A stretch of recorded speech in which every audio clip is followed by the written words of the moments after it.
All right, thank you, Linda Wright. And ladies and gentlemen, a few weeks ago I received an email from Linda about a young lady that does disabled special needs art.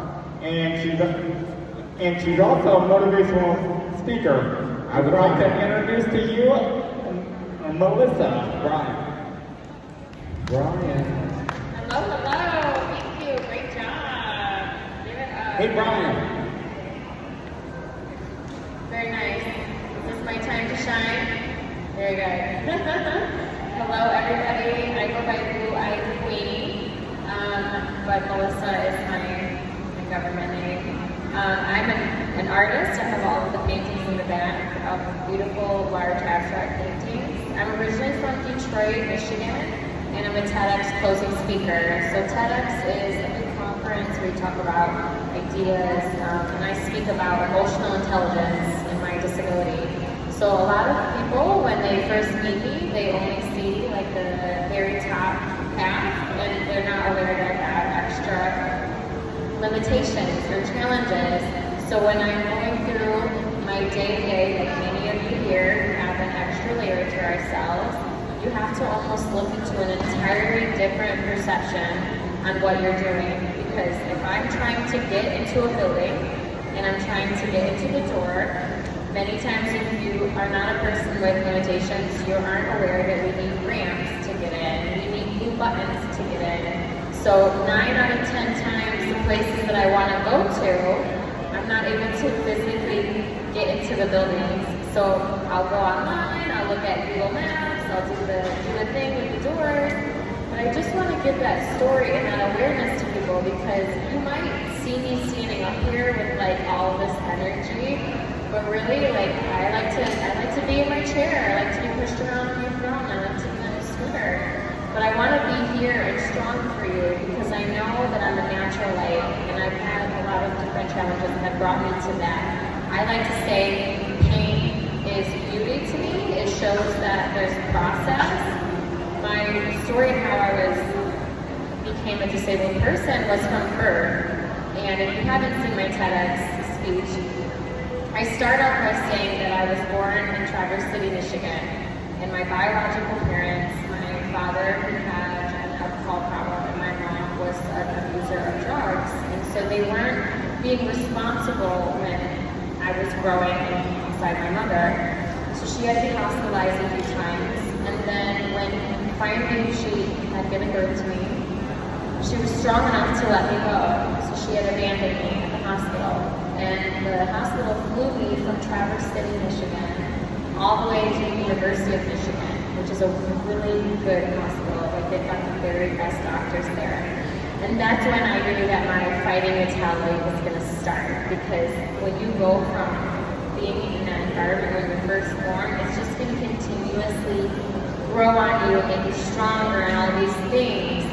So my grandparents adopted me, my mother and my father now. God bless my mother, she passed away recently a few months ago. She's the person that gave me this confidence. I would say, why are people staring at me all the time? What's going on? Because it wouldn't just be a stare. It would be like I gotta understand everything that this girl is doing. And to me, I like it, but it's too much sometimes. But my mother would say to me, they're looking at you because you're beautiful. They want to look at you because they're inspired by you.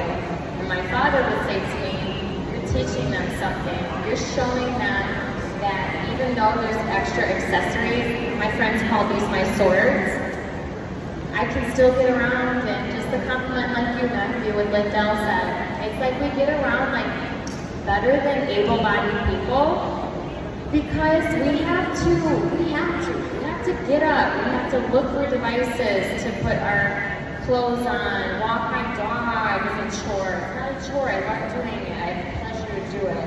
But there's energy that's consumed by it when you're doing these things. But when you're an able-bodied person, ableism is a real word.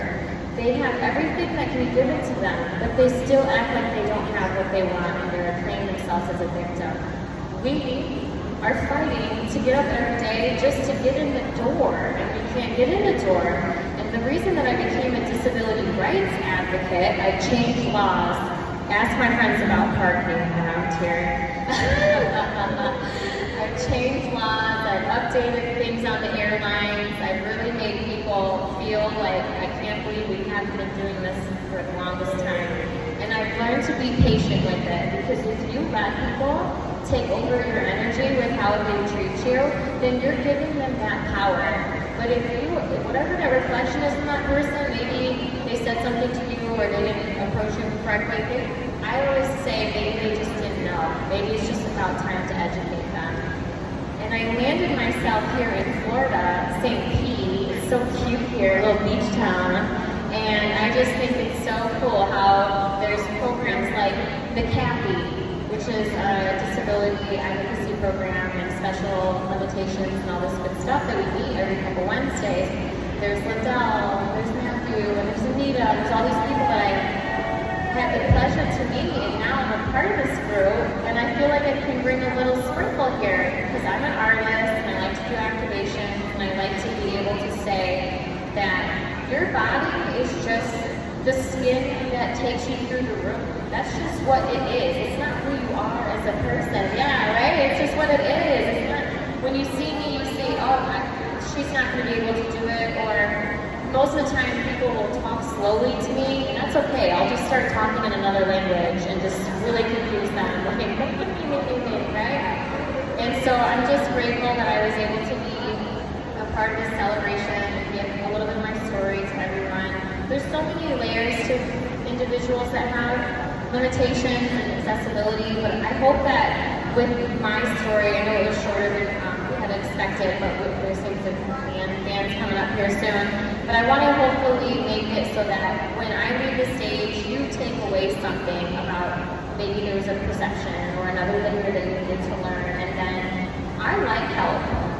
You want to help me? You want to pick me up? You want to carry me? I'll take it. Like, you want to carry me? I don't care. I appreciate the help because I know how hard it is for me just to get up and do the thing. And when I'm getting help from everybody around me, it's community. And I think that people are like, wow, this is how we should be with each other, not just people that have extra layers of disabilities, but we should be empathetic and compassionate, because if I stood in front of you and you knew that I was from Michigan and had all of those things happen to me in my life, I'm a statistic. I have 14 surgeries, I'm a statistic, I wasn't supposed to do it. And that was the fuel that made me want to do it. Because you told me I couldn't do it, I'm going to do it, and I'm going to do it smiling and gratefully, and I'm going to show up. And that is the biggest problem these days, is people just don't show up. And that because I've already made that layer of being present and being here, to me that's infinity. So I really appreciate your time today and all the positive vibes. God bless everybody. Blue Eyed Queen, amen. Well, let's hear it for Wow. Thank you very much. All right, we're going to have the Harvey Myers band up here in just a few minutes. We're going to get a big picture here. Once again, everybody, before we shut it down. All right, so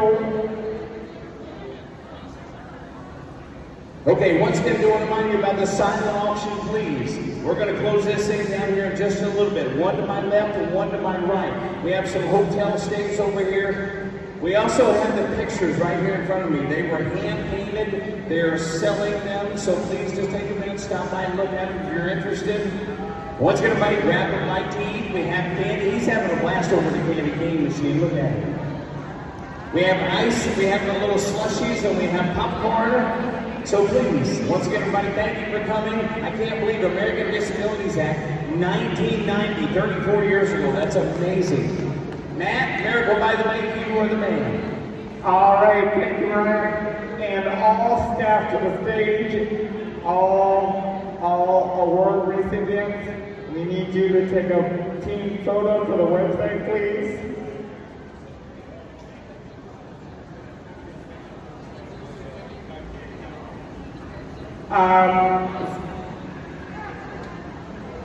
Spencer, get out of the cotton candy. Spencer, Kevin, come on up.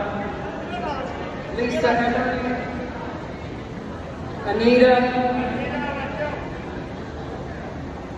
Lisa Emery, we are doing a group photo. All staff, Miracle by the Bay, otherwise known as every communication member, communication board member.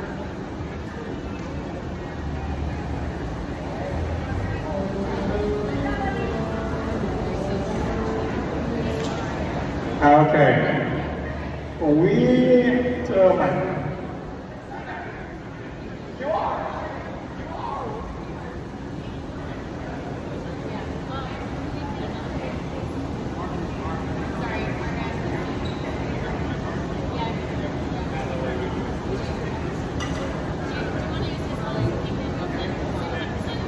Hold on.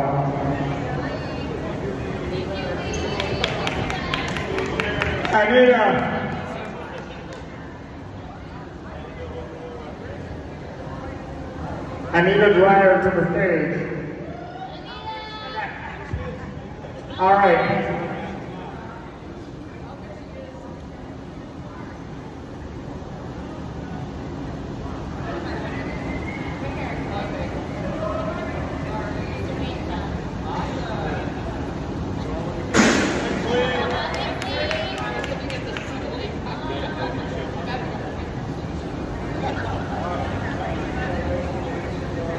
All right, ladies and gentlemen, Halloween Myers music up next. All right. They're a couple minutes from starting, man. I'll be right up there. Once again, everybody, you have till 3 o'clock to get your raffle maps done. 3 o'clock, we're going to draw the winners. We have a goodie bag from City of St. Petersburg, and Fran Haas has kindly donated a $50 Visa card.